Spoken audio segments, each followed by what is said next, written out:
কাশ্মীর ইস্যুতে ভারত ও পাকিস্তানের মধ্যকার সাম্প্রতিক উত্তেজনা বেশ চরমে। পুরো কাশ্মীর একদিন পাকিস্তানের অংশ হবে বলে দেশটির সেনাপ্রধান জেনারেল আসিম মুনিরের মন্তব্যের পরপরই আবার নতুন করে আলোচনার জন্ম দিয়েছে, যা গড়িয়েছে প্রায় যুদ্ধের দ্বারপ্রান্তে। কেউ যেন কাউকে ছাড় দিতে রাজি নন। ইতিমধ্যে ভারত যেন প্রস্তুতি সেরে ফেলেছেন। ভারত তাদের সামরিক শক্তি বৃদ্ধির জন্য ব্যাপক বিনিয়োগ করছে, যার মধ্যে উন্নত অস্ত্র, ড্রোন প্রযুক্তি ও প্রতিরক্ষা সরঞ্জাম কেনা অন্তর্ভুক্ত।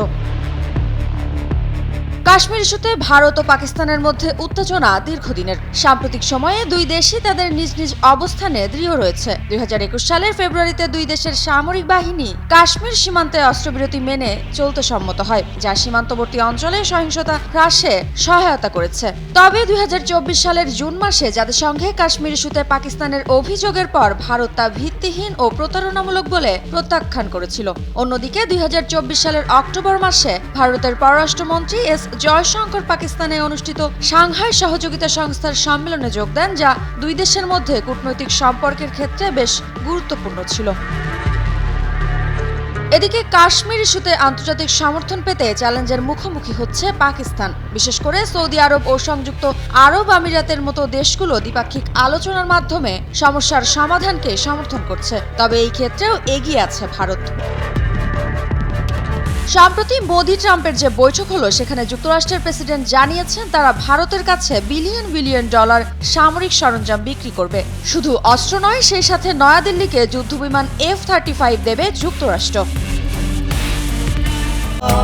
এখন এমনই ফুরফুরে মনে থাকবে সবাই। বসুন্ধরা টয়লেট্রিজ, ফুরফুরে মন সারাক্ষণ। এদিকে পাকিস্তান এর প্রতিবাদ জানিয়ে বলছে, ভারতকে অত্যাধুনিক সামরিক সরঞ্জাম দিলে দক্ষিণ এশিয়ায় সামরিক ভারসাম্যহীনতা তৈরি হবে। নয়াদিল্লিকে অত্যাধুনিক অস্ত্র সরঞ্জাম দিতে ওয়াশিংটনের ঘোষণার তাৎক্ষণিক প্রতিক্রিয়া জানিয়ে বিবৃতি দেয় ইসলামাবাদ।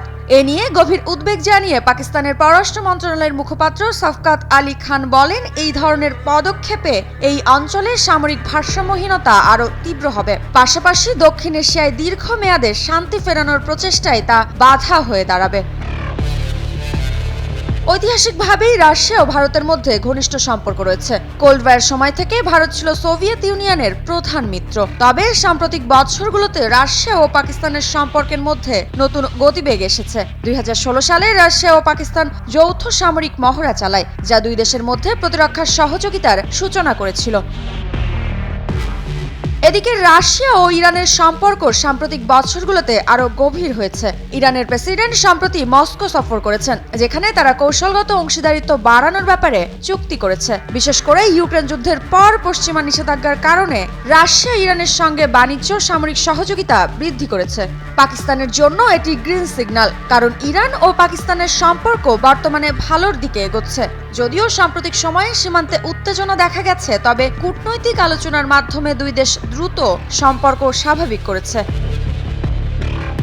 তবে এখন প্রশ্ন আসতে পারে, রাশিয়াও কি পাকিস্তানকে সমর্থন করবে? রাশিয়া সরাসরি পাকিস্তানের পক্ষে অবস্থান নেবে কিনা তা নির্ভর করবে বেশ কয়েকটি বিষয়ের উপর। রাশিয়ার ভারতের সঙ্গে কৌশলগত সম্পর্ক বজায় রাখতে চায়, কারণ ভারত রাশিয়ার প্রধান অস্ত্র ক্রেতাদের মধ্যে অন্যতম। রাশিয়া চীনের সঙ্গে মিত্রতা বৃদ্ধি করেছে এবং পাকিস্তানও চীনের ঘনিষ্ঠ মিত্র। চীন যদি পাকিস্তানকে সমর্থন দেয়, তাহলে রাশিয়াও কিছু মাত্রায় পাকিস্তানের পাশে থাকতে পারে। আবার রাশিয়া দক্ষিণ এশিয়ায় অস্থিতিশীলতা চায় না, কারণ এটি তাদের বাণিজ্যিক ও কৌশলগত স্বার্থকে প্রভাবিত করতে পারে। ইরান ও রাশিয়ার ঘনিষ্ঠতা যদি পাকিস্তানের সঙ্গে রাশিয়ার সম্পর্ক উন্নয়নে ইতিবাচক ভূমিকা রাখে, তবে এটি পাকিস্তানের জন্য উপকারী হতে পারে। এদিকে ইরানের সঙ্গে রাশিয়ার সম্পর্ক উন্নয়ন পাকিস্তানের জন্য ইতিবাচক হতে পারে। যদি ইরান ও পাকিস্তানের মধ্যে সম্পর্ক আরও শক্তিশালী হয় এবং চীনও এতে সক্রিয় ভূমিকা রাখে, তাহলে রাশিয়া পাকিস্তানের প্রতি আরও ইতিবাচক হতে পারে। তবে রাশিয়া এখনই সরাসরি পাকিস্তানকে সামরিক সমর্থন দেবে এমন সম্ভাবনা কম। মৃত্তিকা বিশ্বাস, নিউজ 24।